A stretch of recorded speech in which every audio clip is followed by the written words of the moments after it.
Hello and welcome to this episode of Contra Mundum. Well done if you've joined us from after the recitation of the Rosary. Quick flip and change here, of course, in studio, in scenery, and for you, I suppose, a little hiatus while you wait for things to refresh or to find the page. So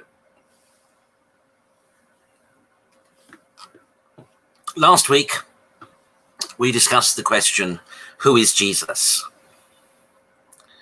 And I suppose in a funny kind of way, our reflections today, sort of touch on who are we? So I'll begin with a quote. This is from Shakespeare, from Act 1, Scene 3, lines 78 to 82. This above all, to thine own self be true, and it must follow as the night the day. Thou canst not then be false to any man. Farewell, my blessing, season this in thee.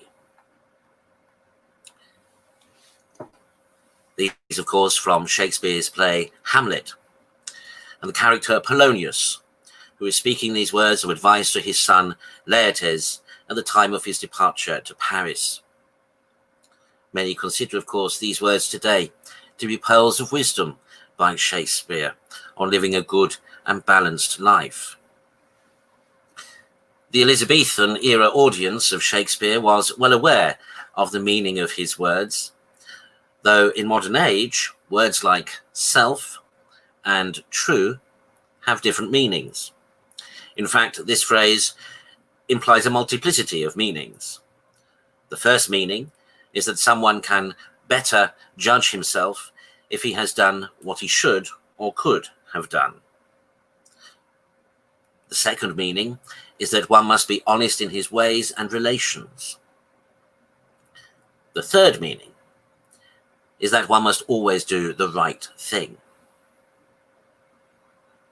Finally, keeping in view the character of Polonius in the play, many scholars are of the opinion that true in this context meant beneficial. Therefore, Polonius's advice to his son Laertes meant that he must think of his own benefit first. But nowadays, of course, this phrase is widely used in the context of honesty and commitment. Generally, people use this phrase when someone tries to cheat them. Bosses use it in their offices, lecturing their employees not to waste time, while parents might use it to warn their children to refrain from keeping bad company. Service and production companies also use this phrase as a slogan, showing their commitment, their dedication, and adherence to quality and standard. However, the modern age has given it, too, an entirely different meaning, as it connotates the ideas of truth, self-ownership, and individuality. Now, the title of this episode is a very famous quote, of course, by a very great philosopher,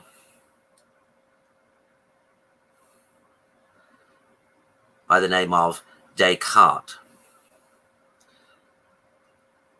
And this from a famous philosophical treatise of his, the Meditations.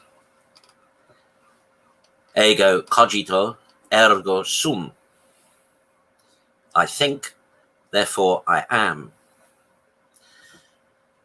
The phrase originally appeared in French as je pense, donc je suis, in his discourse on method, so as to reach a wider audience than Latin may have done, bearing in mind that he was publishing this in the 17th century. However, it was republished later in his Principles of Philosophy in Latin. In it, Descartes explained, "We cannot doubt of our existence while we doubt." Or, as Antoine Leonard Thomas aptly captures Descartes' intention. Dubito, ergo cogito, ergo sum. I doubt, therefore I think, therefore I am.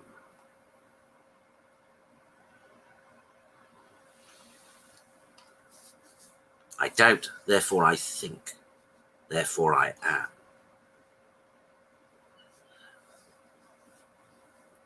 Now, it's too long, perhaps, to go into the whole treatise of Descartes' philosophy. But essentially, he was saying that because he could think, that implied itself his own existence. What he was saying was that you can't only rely on sensory perception or empirical verification. In other words, he was saying that even without my senses, I still have an awareness. I still have a conscience. I'm still conscious. So therefore, I have an existence, as it were, outside the limitations of my empirical existence.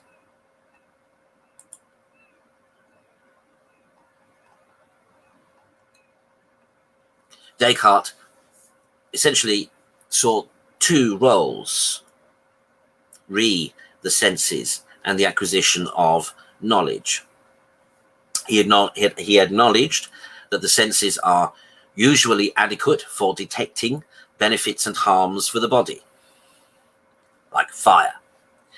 Indeed, he considered their natural function to be to inform the mind of what is beneficial or harmful for the composite of which the mind is a part.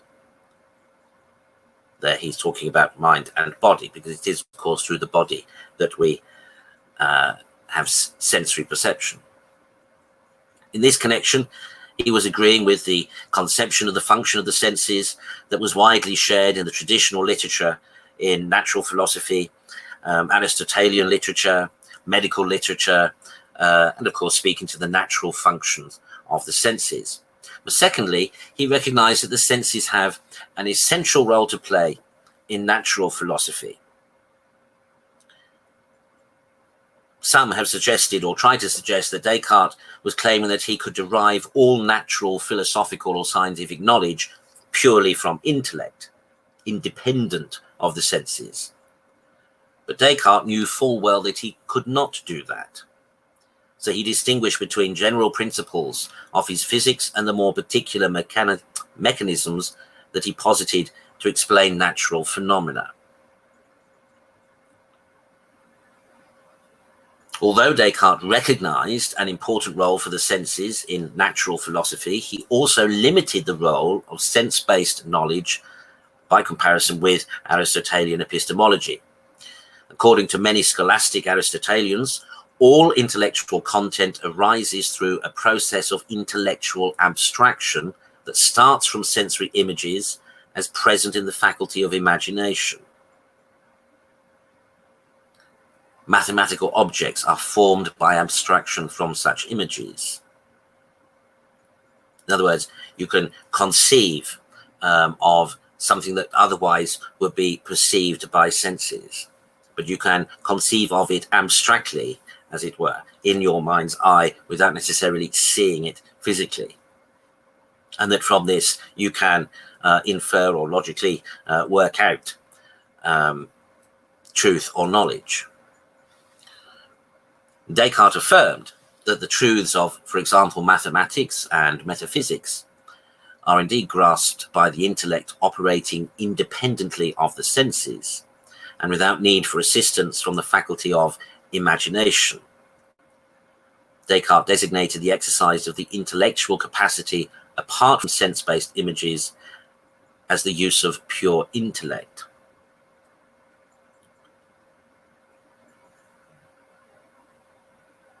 So in Descartes' scheme of mental capacities, knowledge does not arise from the intellect alone. The intellect may present some content as true, but by itself it does not affirm or deny that truth. that function belongs to the will. A judgment, and hence an instance, of at least putative knowledge does not arise in this scheme until the will has affirmed or denied the content presented by the intellect.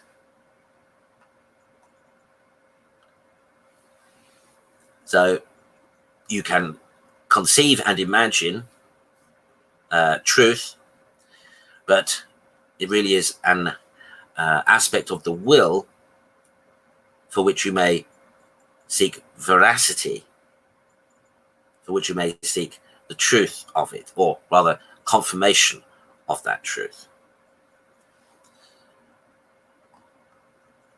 And Descartes recognizes that you can't guarantee to get pure truth just from the mind alone, in the sense that not everything we think ourselves may necessarily be true.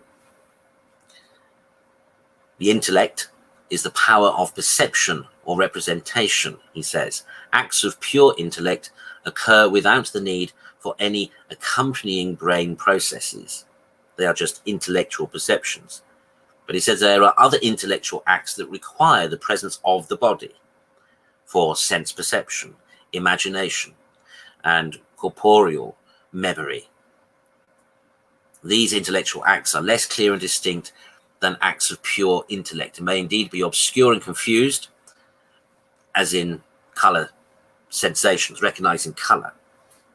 We sometimes, as human beings between us, get that confused. Nonetheless, the will can affirm or deny such content, though error can arise in these judgments. Now, ultimately, of course, Descartes was seeking to prove the existence of God, or rather not. He didn't set out to prove it, but as it were, he set out to a way to understand and to appreciate the existence of God. In other words, though Descartes says, "I think, therefore I am," that wasn't the whole and the sum of his treatise. That wasn't the whole point of his treatise. That wasn't the whole conclusion of his treatise. Eventually, he concludes that because of the influence of external influences on one's mind, i.e., for example, thoughts that don't originate from within oneself, this perhaps speaks to the presence and the existence of God, although he came to that by conceiving of a notion of his mind being deceived intellectually, manipulated knowledge.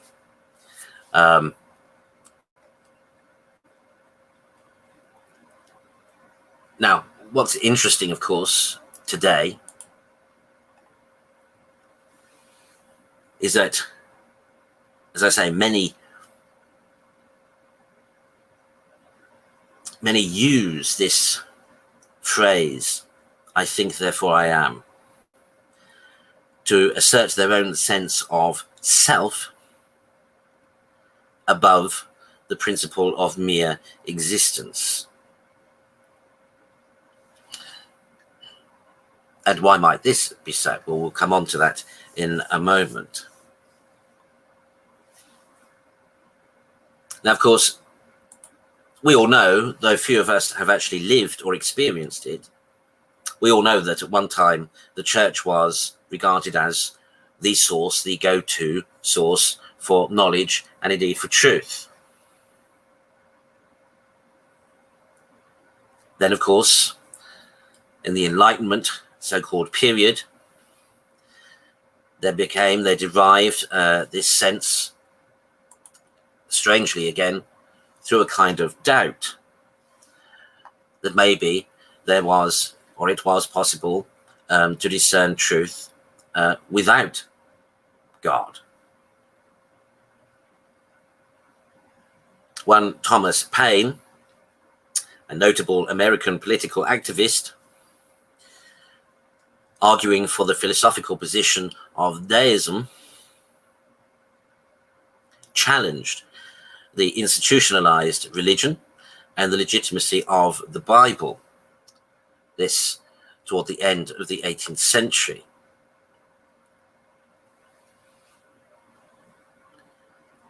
So Paine highlighted what he saw as corruption in the Christian church and criticized the churches and the church and state relationship, particularly of the church trying to attain to political power and influence.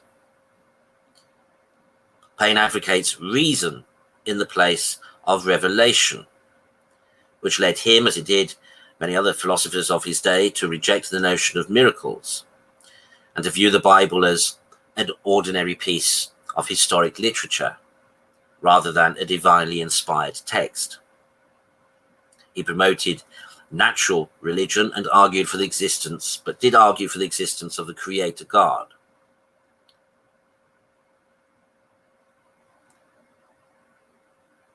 Now, he managed to make these notions, these ideas, appealing and accessible to the masses, largely because he engaged in a kind of propaganda and irreverent style. And he used to distribute pamphlets, which were so cheap that a large number of people could have access and buy them. Indeed, at one time, the British government actually prosecuted printers and booksellers who tried to publish and distribute his pamphlets.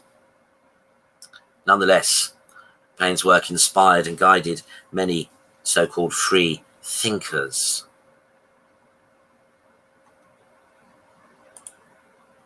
Now, it's interesting that today people consider their self-perception, of course, to be more authoritative and real than perhaps the empirical reality of their actual material existence. In the 18th and 19th centuries, a philosophy developed known as existentialism.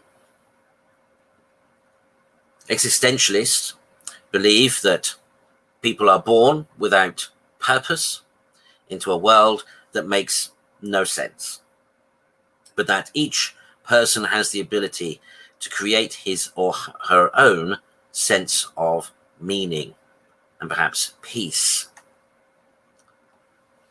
Here, of course, existentialism is essentially subjectivism and relativism. Now, of course, there are some quite popular names associated with the development of this philosophy. Friedrich Nietzsche, who was the devout son of a Lutheran minister in Prussia, but he broke with the church to become one of its staunchest critics. His key and most famous contribution, of course, is The Death of God, changing the human project from that of finding value and meaning to creating value and meaning. In other words, not from, as it were, a search for value and meaning, but instead actually creating from oneself value and meaning. Another popular existentialist was Siren Kergaard. The Danish son of a wealthy merchant, Kergaard never held an academic post, but he wrote voluminously, seen by many as the founder of existentialism or Christian existentialism. Now, his analysis of religious experience and the first developed analysis of many key existential concepts, including absurdity, anguish, authenticity, the weight of responsibility you bear for your choices, and the importance of the irrational to human life. We'll come on to those in a moment. Martin Heidegger, who was an absolute academic. His involvement with the Nazi Party, however, didn't stop his magnum opus called Being and Time, published in 1927, from becoming one of the most influential books of the 20th century. And he turned existentialism into a systematic study of existence, particularly of what's called Dasein, developing the concepts of being thrown in the situated subject. Another famous existentialist, Jean-Paul Sartre, pupil of Heidegger and the leading French existentialist. He was a philosopher, a novelist, a playwright, and political activist. Sartre lived the existential mantra of engagement in the world. He popularized existentialism,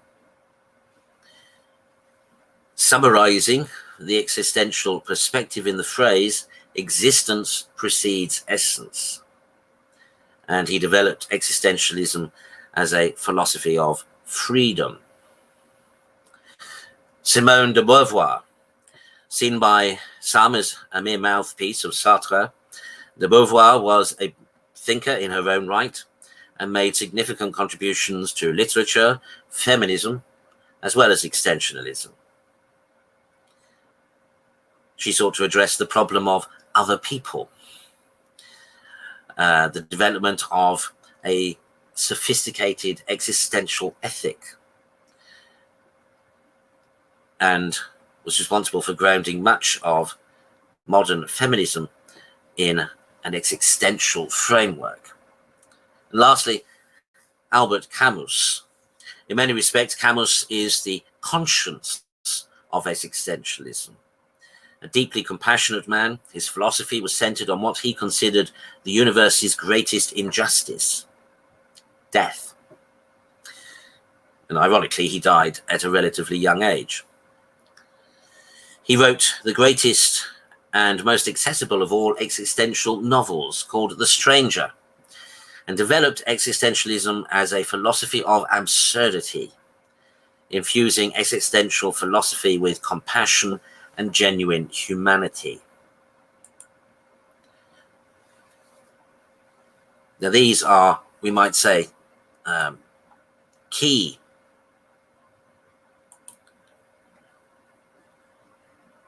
to the development of much of contemporary thought.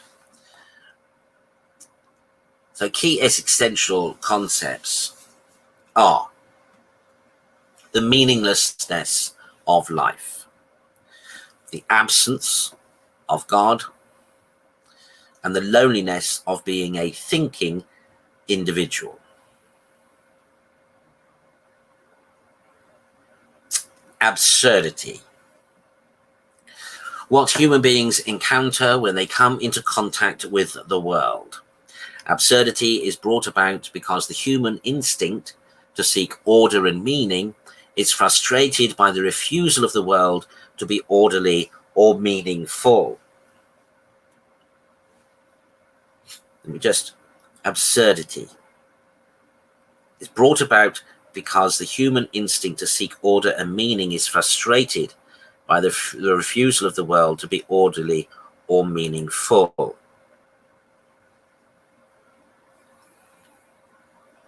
Now that is interesting, isn't it? Because what they're implying is that it is a natural or innate characteristic of humanity to seek order. And yet we find absurdity because so much in the natural world, at least superficially, appears to be random or chaotic. It's not always immediately obvious to us to recognize and see the order or the rationale behind things. Another key concept of existentialism is anxiety. Siren Kergaard said, "Anxiety is the dizziness of freedom. You feel anxiety because you recognize that you and you alone are responsible for your actions. And this produces the two-sided feeling of simultaneous dread and exhilaration.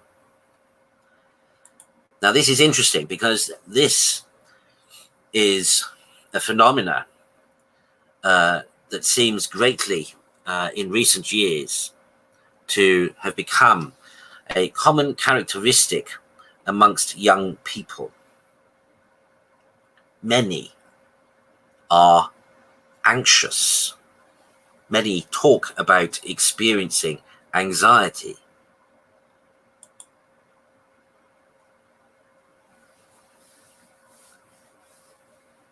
This produces the two-sided feeling of simultaneous dread and exhilaration.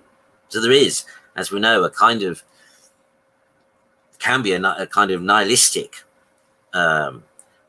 perception and attitude and approach by our young people. And at the same time, youthful exuberance and exhilaration. I mean, for sure, compared to the experience of most adults, shall we say, from the age of 40 upwards, people who have grown up in the last 30 years or so have experienced a greater level of freedom or sense of freedom than many of us did before, in part because of technological innovation, in part because there is practically now no limit to the realization of one's imagination. There is no limit almost to the extent to which one can find information, and that's knowledge. There are few limitations or constraints on one's movement and mobility, of how or where one can go to easily and quickly. In contrast to times past, and likewise too, of course, they have been brought up in a developing what some would call postmodernist society. Those existentialist philosophers that we refer to were all more or less the first half of the 20th century. Their ideas then seeped through and were developed and gradually realized in the last half of the 20th century. And these existentialist notions, particularly, for example, of the absence of God and of relativism and subjectivism in terms of value and appreciation of things and perspective,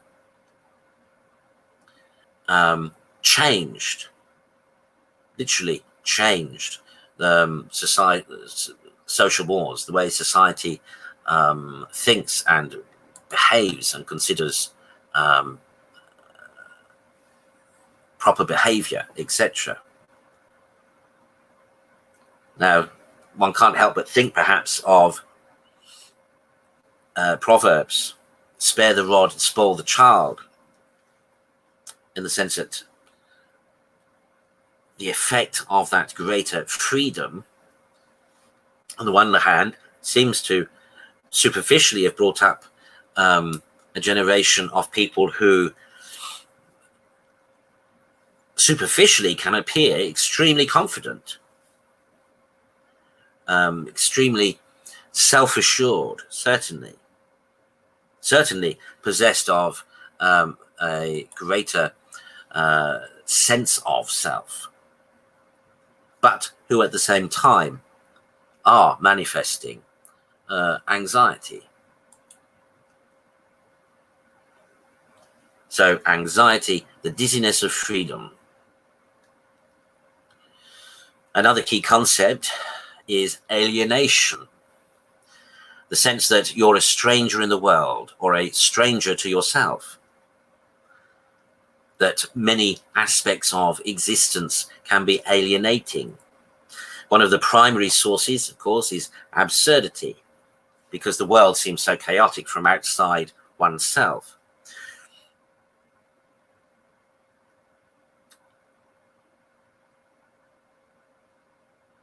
And the suggestion that, ironically, the mythology and systems of theology and philosophy and religion and religious beliefs to address that absurdity and chaos of the world can themselves be just as alienating.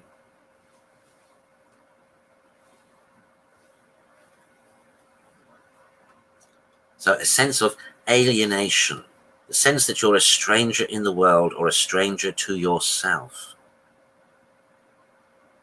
Again, it has to be said, and it's, again, recognized widely. The number of young people today who experience mental health. In fact, the phenomena of mental health is higher in the population than many people think. Generally, about 1 in 4 people are experiencing some form of mental health. But among young people particularly,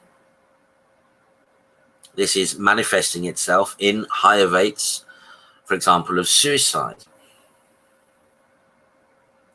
especially in teenagers, and particularly in young men in their 20s. And many of our young people seem to have a notion of themselves, a sort of non-conforming notion of themselves, who complain and regularly talk about, who will share with counselors and psychologists, etc., this sense of alienation that they feel from their parents, from their teachers, from the world itself around them. Many of them, again, perhaps, so possessed of a sense of self that anything else does seem strange to them. They can't seem to relate to it. So all this anxiety, again, and all this, as it were, superficial assuredity or confidence, ultimately is resulting in not so positive an experience.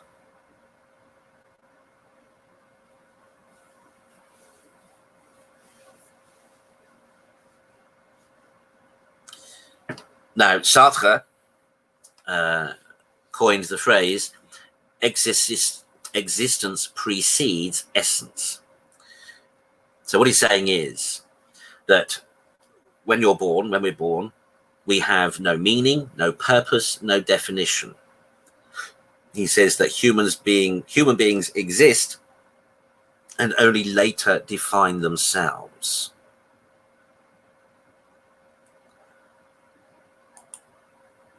You can see where some of these nihilistic notions come from. So this is basically suggesting that, when we're born, when we're babies and things, there is no point to our being born. There's no point. Because we can't immediately, as it were, contribute, because we can't immediately relate, because we can't immediately communicate, because we have no immediate understanding of life, of the world, because everything we experience as newborn babies and as toddlers, our perspective is extremely narrow.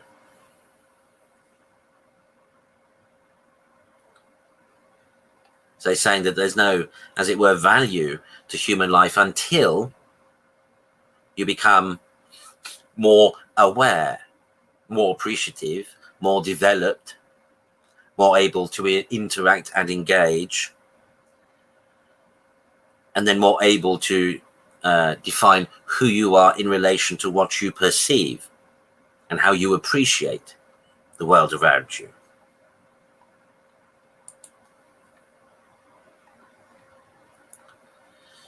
Now, a word coined by Nietzsche, Übermensch. And this word reflects the importance in his philosophy of overcoming traditional values, overcoming the herd mentality, overcoming oneself. You overcome these things so that you might attain something greater. Nietzsche's Übermensch is an unconventional creator of values, a joyous free spirit, and one who embraces the earth instead of pining away for heaven. One who embraces the earth instead of pining away for heaven.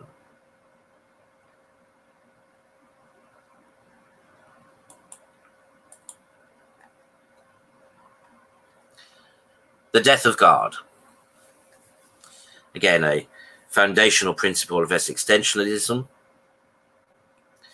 It means, of course, the death of the notion that belief in God alone, or of belief in any particular religious or philosophical system. The belief that such is insufficient to provide human beings with the meaning, purpose, and definition they crave. It's the recognition that because no external system can provide you with the answers, you must take responsibility for providing them yourself. So the death of the notion that belief in God alone or belief in any religious or philosophical system is sufficient to provide human beings with the meaning, purpose, and definition they crave. Because no external system can provide you with answers, you must take responsibility for providing them yourself. Finally, of course, subjectivity. The first-person perspective on the world, one's first-person perspective on the world, including needs, desires, and emotions that accompany that perspective. The existentialists take this as a valid and important starting point for genuinely human endeavor. This can be contrasted with the scientific mindset, which always starts with objectivity, seeing people in impersonal, objective terms, without emotion or appreciation for their individual point of view. Now let's just make that point again, because this really hits, as it were, the nub of things today. Subjectivity, your first-person perspective on the world, including the needs, desires, and emotions that accompany that perspective. The existentialists take this as a valid and important starting point for genuinely human endeavors. This is contrasted with the scientific mindset, which always starts with objectivity, seeing people and things and situations in impersonal, objective terms, without emotion or appreciation for their individual point of view.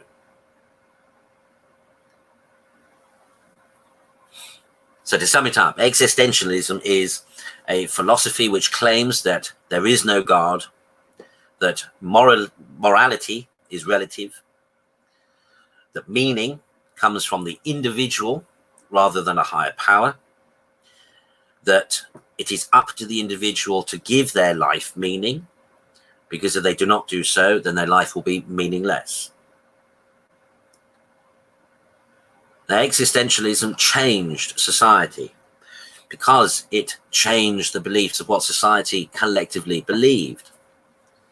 Since belief is reflected in the culture we consume, existentialism can be seen in movies, music, literature, art, etc. Existentialism became mainstream enough in Europe to the point where it was able to move Europe away, so European society away from the Victorian social norms and Edwardian social norms toward a culture now of nudity, permissiveness, open expression, promiscuity, general immorality. These cultural ideals profoundly influenced Europe to become more hedonistic and nihilistic in its outlook on the world. And this has led to a culture where people are educated and contributing to society, but also to a culture of negativity, pessimism, and hopelessness. This is reflected, for example, in the European fertility rate. A society with a negative outlook on life is not going to be about having enough children to replace themselves. And this is what is happening in Europe, in our own country, here in the UK. Who would want to bring a child into a world they believed was a bad place? So with a declining population, existentialism and the nihilism and hedonism that it's all about has led European society to decline in power and influence relative to the rest of the world. And this we see because Europeans are not as confident as they once were. When you think of the world powers just a century ago and who they were and the extent of their influence and impact, all of them basically were European.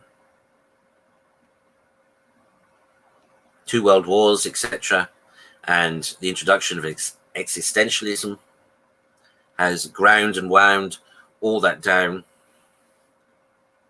and developed a society and a culture that has this pessimistic, nihilistic outlook that's given up hope, because it says, where would one get hope from? Because everything now is about self. It's all about self-reliance, essentially.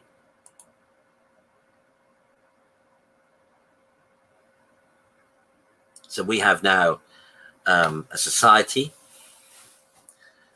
that is obsessed with self, self-worth, self-identity, self-love, self-esteem, self-confidence, self-care, self, and the selfie. It's all about me, myself, and I. My feelings, my dreams, my wants, my needs, my life. And as a society and as a culture, we've become so obsessed with ourselves that we even look to ourselves for self-help, self-reliance,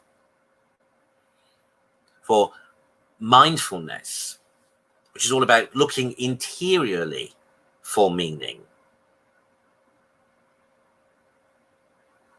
We've moved from the scientific, as it were, perspective of the Enlightenment and the Industrial Age to this wholly subjective perspective. We've perverted, as a society, Descartes' words, "I think, therefore I am," to say, myself is all that matters. Through Nietzsche's God is dead, we have convinced ourselves that the only reality we know is ourselves. So that we've become self-referential and self-reverential, because we've made ourselves the sole arbiters of what's moral, relativism, and what's real, subjectivism.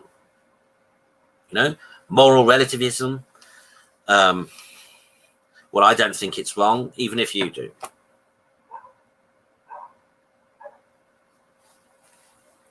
And subjectivism, well, you may perceive that to be true for you, but it's not necessarily true for me. That's not how I see it. That's not how I interpret it. That's not the meaning I give it.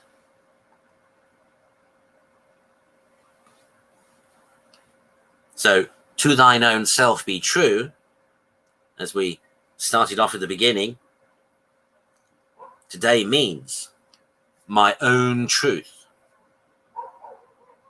What is truth to me? And all that matters is me and my existence. Or at least making my existence have meaning.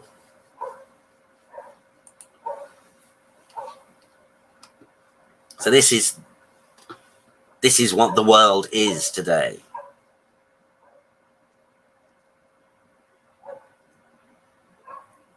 Full of people struggling to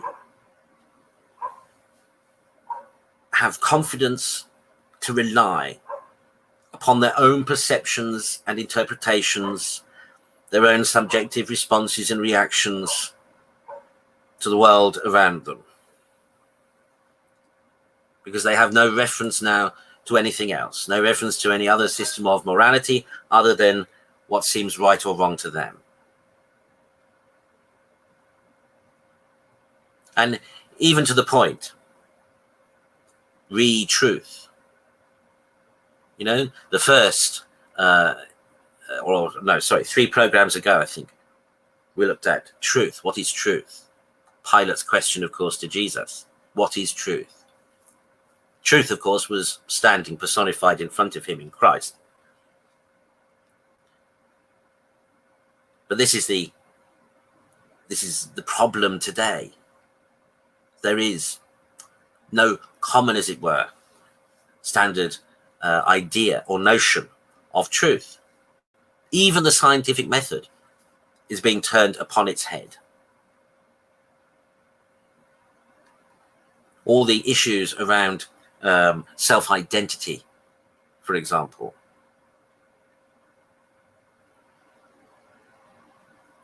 So that people are arguing against the objective scientific fact of their physical, empirically verifiable existence. And instead are claiming that what they think is more real than what can be objectively proved. That their subjective truth, their subjective appreciation or perception or concept or conceit of anything has more value, outweighs the regard for anything as simple as scientific fact.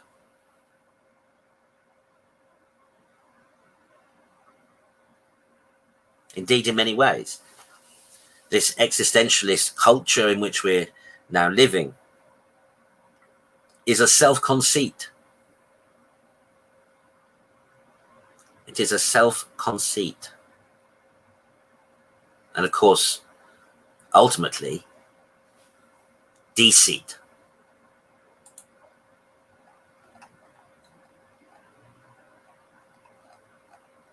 Now, the following words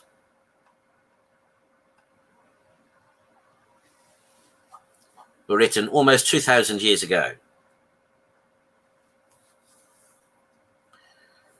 For professing themselves to be wise, they became fools, and they changed the glory of the incorruptible God into the likeness of the image of a corruptible man, and of birds, and of four-footed beasts, and of creeping things.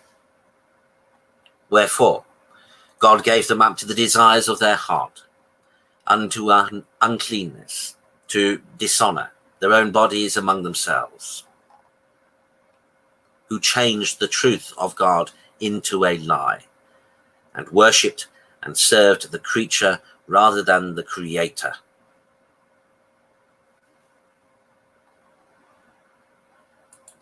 Those words, of course, from the first chapter of St. Paul's letter to the Romans.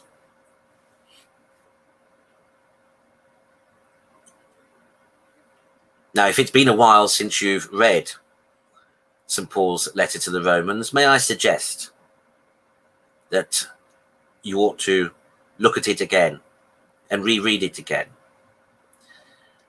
It's often one of the most controversial of Paul's epistles. It's the one that most people who have an issue with anything usually have an issue with what Paul writes in Romans. But Paul's letter to the Romans is key because in many ways we might understand it as the fifth gospel. Because unlike the other epistles, Romans is more or less a testimony.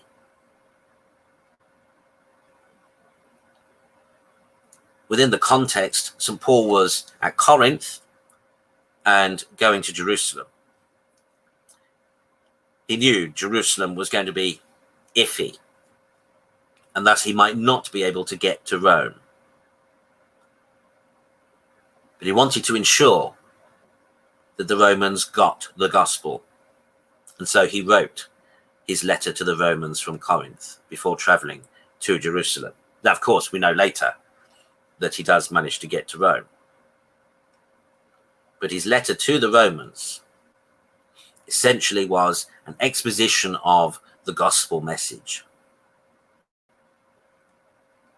Unlike his other epistles, which were written really about churchy things or things going on within churches, or addressing particular situations or concerns, etc., to various localities, which, of course, by extension, his theology and his teaching is, more widely applicable. But nonetheless, the difference between Romans and the other epistles is that the other epistles are essentially pastoral epistles, whereas Romans is, as it were, a gospel testimony. And as I say, if you haven't read Romans recently, read it, because you will be struck. You will be struck by how much is still pertinent and relevant to today. You see, people have this notion, of course, it's what C.S. Lewis called chronological snobbery. You know, people think, we think today that everybody in the past were numpties compared to us. The reasoning being, of course, that we have all the wisdom and experience and knowledge that they had and more, and thus we must be, more developed. We must be brighter. We must be smarter. We must be more knowledgeable today. But of course, as we all know, and one of the things we realize reading the scriptures, and when I say the scriptures, not just the New Testament, not just Paul's letter to the Romans, not just the Gospels, but also in the Old Testament, we see how, sadly, if there is one aspect to humanity that we might be pessimistic about, is its inability seemingly to evolve. Humanity as a species, in terms of the way we think and behave, etc., we haven't changed. We haven't changed in the 2,000 years since the gospel, since Jesus walked this earth. We haven't changed for the 5,000 years before that of the Old Testament. We have, we all have the same issues of character and nature and behavior. We have the same today as we had then.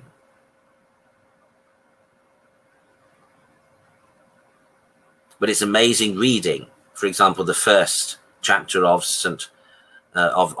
Paul's letter to the Romans.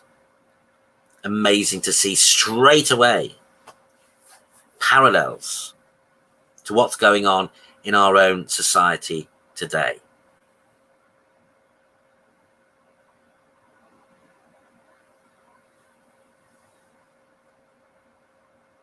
and fundamental at the core of it all is this notion of I am.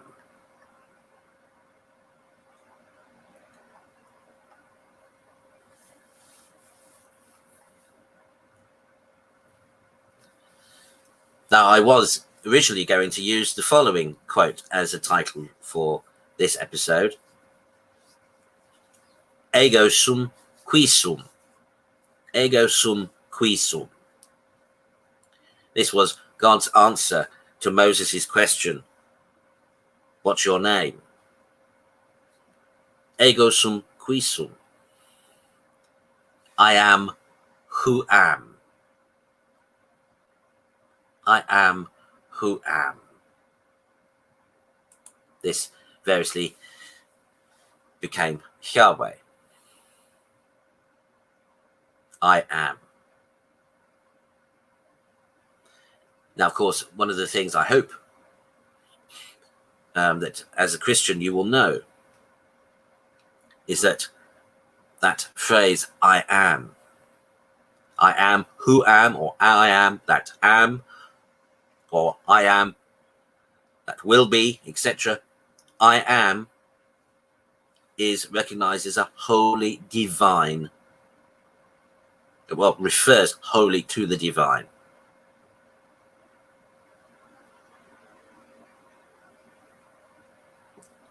So whenever Jews hear that phrase, they know it is referring to God.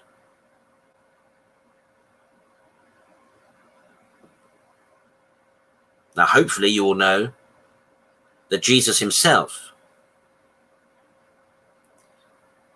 referred to himself as I am.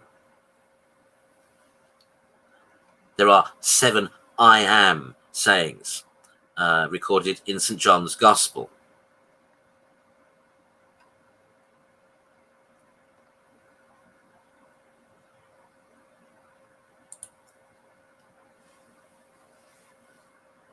Now, my point here, of course, is to make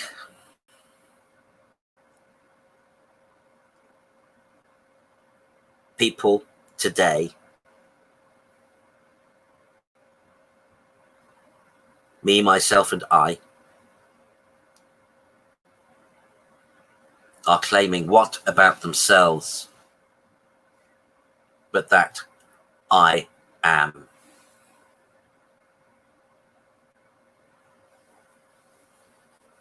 People today are saying, I am who am.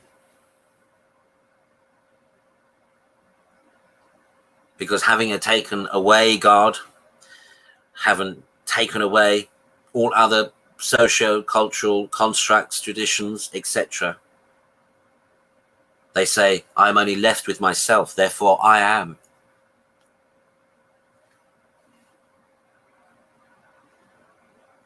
And that, of course, is the real nub and the rub of the problem today.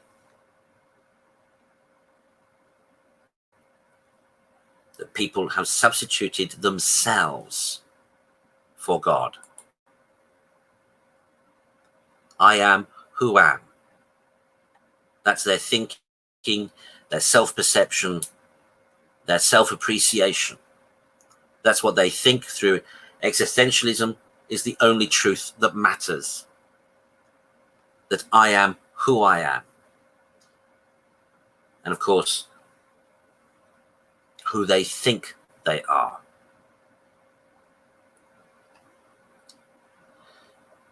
Now, the problem, of course, is that all this existentialist thinking and theory and philosophy and what it derived from, like, for example, The Age of Reason and Thomas Paine's writings of philosophical deism, the Enlightenment, etc. All these are in quite stark contrast to what Shakespeare and the Elizabethans understood by "to thine own self be true," and what Descartes meant when he wrote "ergo cogito, ergo sum. I think, therefore I am. The development of philosophy and thought in these past, arguably for these past 200 years, resulting with the death of God, with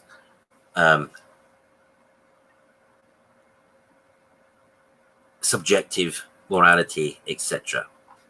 The problem is with all this, aside from, of course, what it has done to our society, to our culture, to our younger generation, the great sadness is that it has permeated into the church. Indeed, the vast majority of Christians today are existentialists.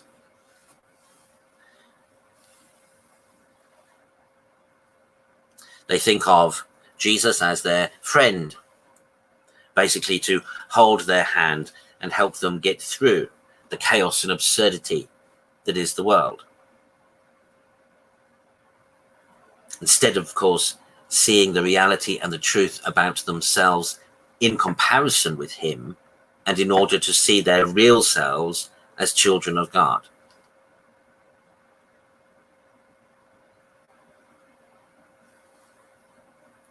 Many even question, deny, are half-hearted about any notion of divinity attributed to Christ. They don't necessarily directly come out and say they don't believe that Jesus was divine, but there are many Christians who are confused about the concept of Jesus being God.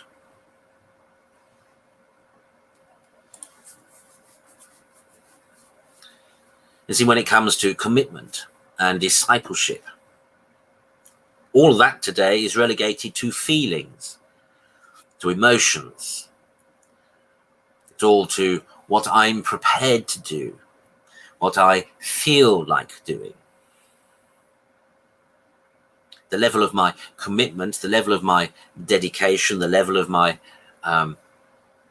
discipleship, as to how much I'm going to commit to living a Christian life, as to how much I'm going to accept of Christian precepts, etc. This is all now today. It's all wholly subjective, and an overriding sense that you can't be, that there can be no compunction, that nobody can be compelled.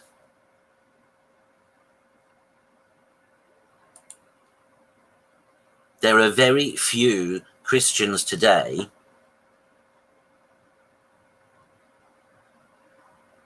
who will 100% give of themselves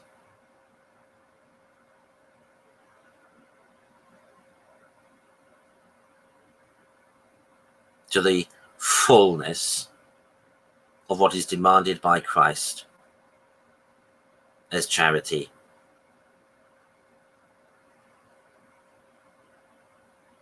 The constant problem today for Christians is they just won't love as God desires us to love.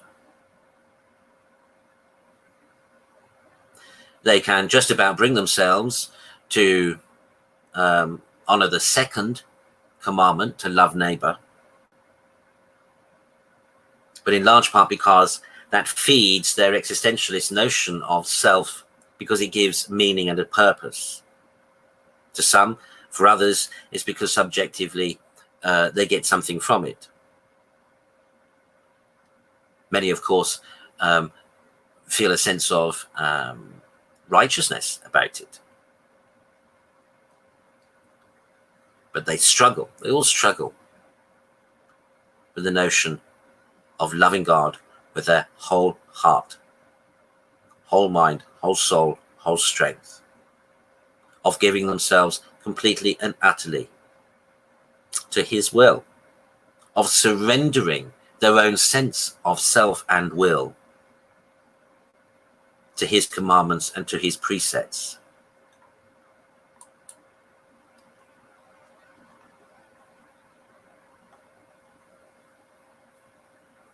Many Christians today in the last, we might say arguably the last 50, 60 years have been stymied by their own sense of self from realizing the true potential freedom that comes with knowing the truth about who we are in relationship with God.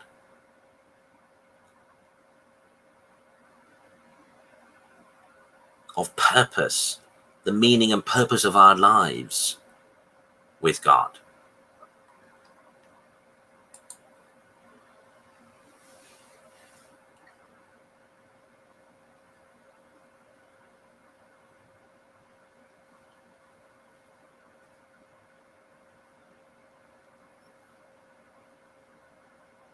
This is the problem that the church faces today.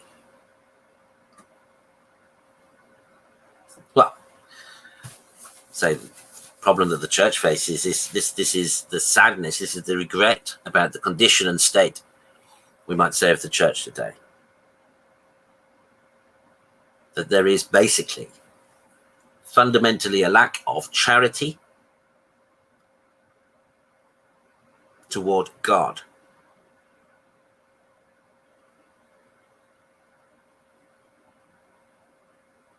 Which is why anything we do in terms of charity toward neighbor really doesn't matter.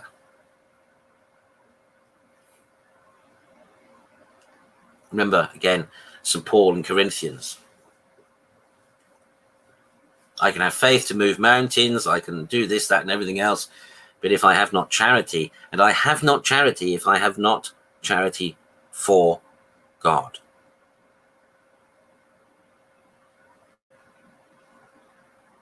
If I am not loving God with my whole heart, my whole soul, my whole mind, and my whole strength,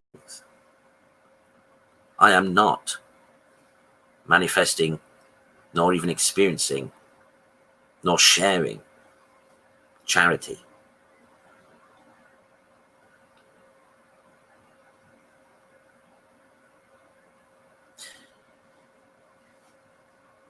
See, there's one thing about the difference between today and our forebears, our ancestors, our predecessors. Is that for all their faults and failings, and gosh, did they have faults and failings?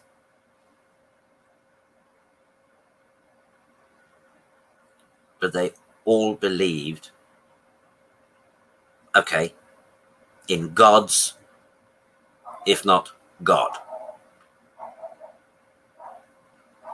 But they had a sense of reference outside of themselves. They had a sense of purpose and meaning to their lives outside of themselves.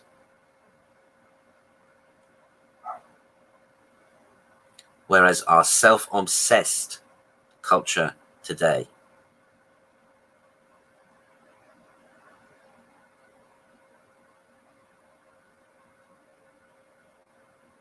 means not just the death of God, but the death of humanity too.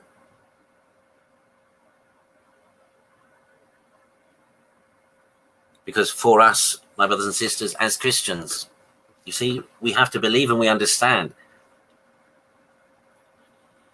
that there is no point, indeed, to our lives or to our existence without God.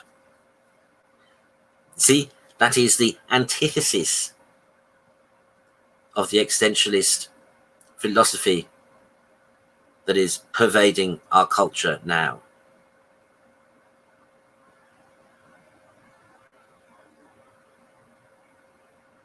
And yet it's strange that in some ways some aspects of existentialist philosophy reflects or looks like some aspects of our faith.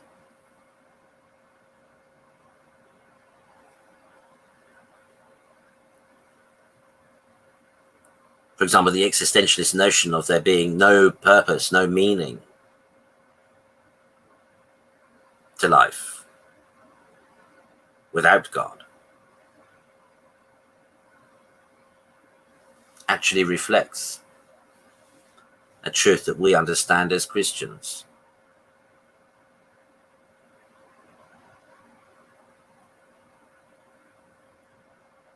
Without God, indeed, there is no point and no meaning.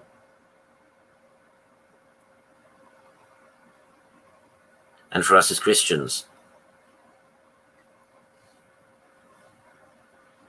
to be human means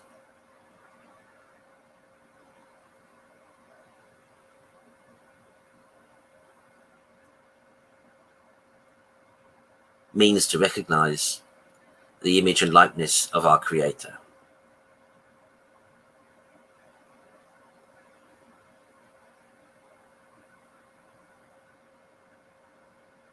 To be human is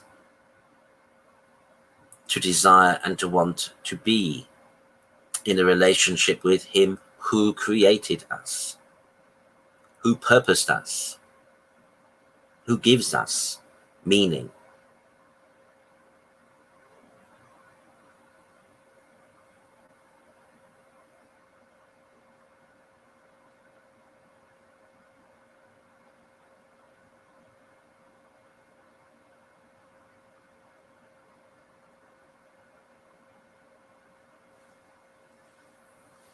The death of God in our society has, of course, aided and helped and developed a pervasive sense of death, culture of death. You see why people think the way they do about abortion. If there is no meaning, what does it matter? If we are not defined, or we cannot be defined or receive definition until we are older, then what's the point in being born? You see how these existentialist ideas have influenced today's culture. Take away God, take away any sense of morality, take away any sense of purpose or meaning to life, well, then you might as well believe in abortion. What difference does it make if we have no value until we are able to create and give value?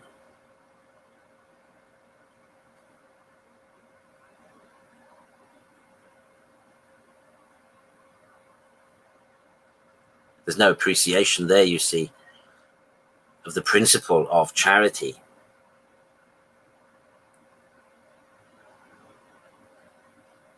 That a mother, that parents, that a family can receive whilst giving. That a baby is actually giving while it's receiving, as much as it can't do anything for itself. Yet,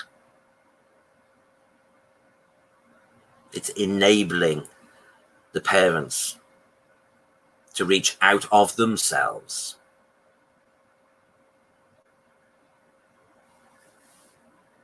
Because as we reflected the other week, to be human is to be in a relationship. Of course, a relationship with God, but a relationship with others.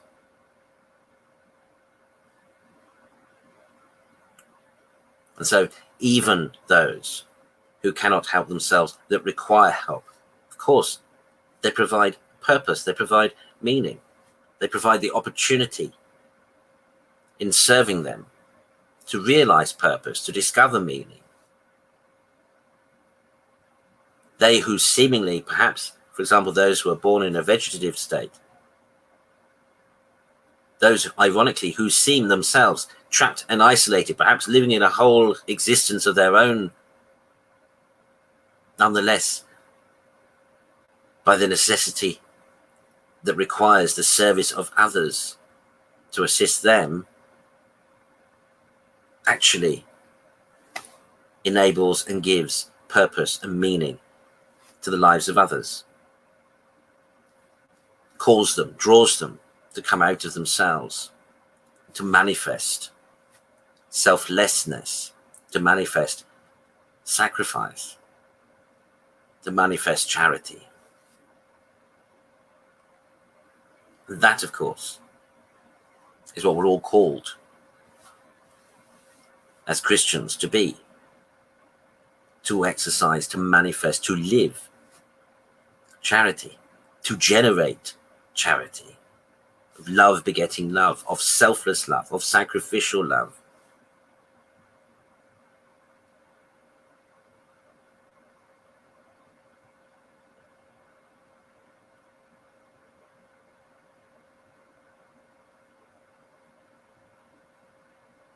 And so we have to be very careful today. And we have to deliberately try to counter this existentialist malaise that has so altered our society, but is also killing our society. It's pessimism, it's nihilism, it's pointlessness. It's driving our kids to despair, to anxiety, to mental health problems, to suicide.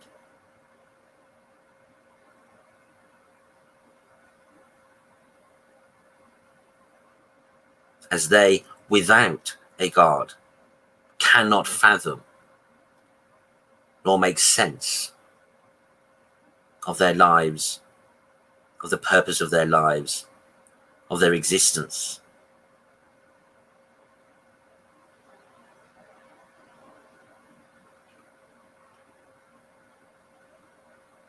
But we need, my brothers and sisters, a sea change. We need an antidote within the church itself to address and to correct and undo the existentialist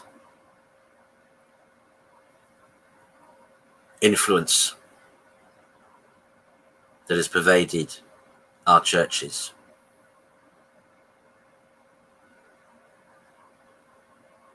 And we need to teach and to encourage Christians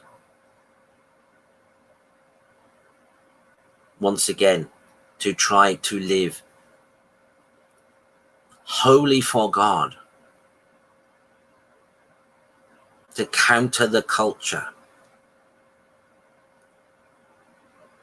We need to enable them and to help them and to facilitate them to know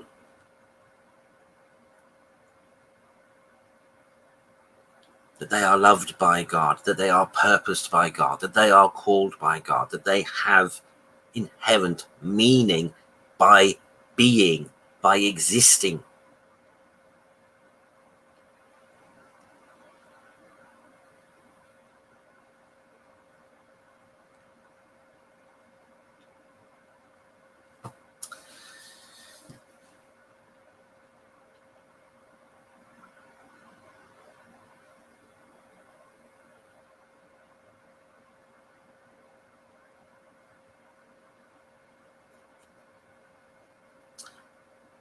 Well, bless you and thank you for watching. I think that's enough from me for the meantime. If you have any questions or any comments, please do make them. If you thought this was interesting and might be interesting to others, then please like and share. Otherwise, tomorrow, 7:30 Mass.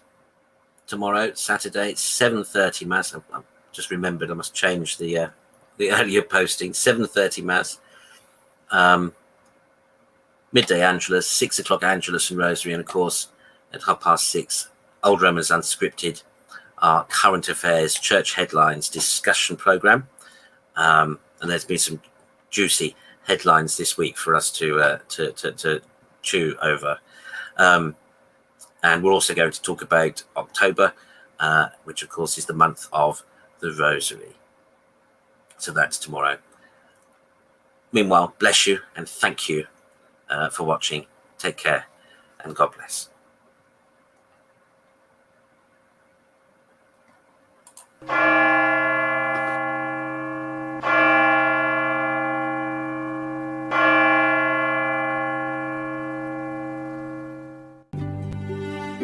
Old Roman TV needs your help.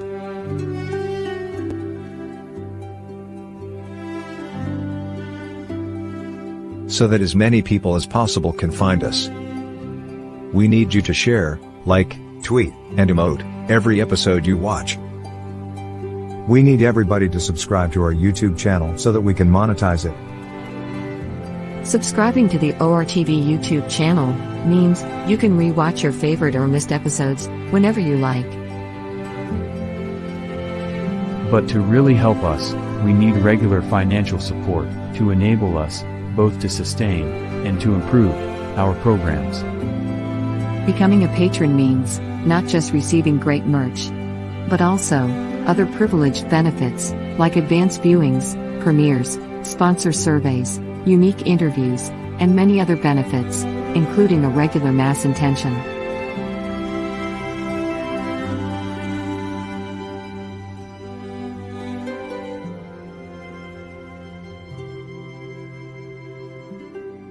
Old Roman TV. Presenting the same faith. Today. As yesterday. For tomorrow.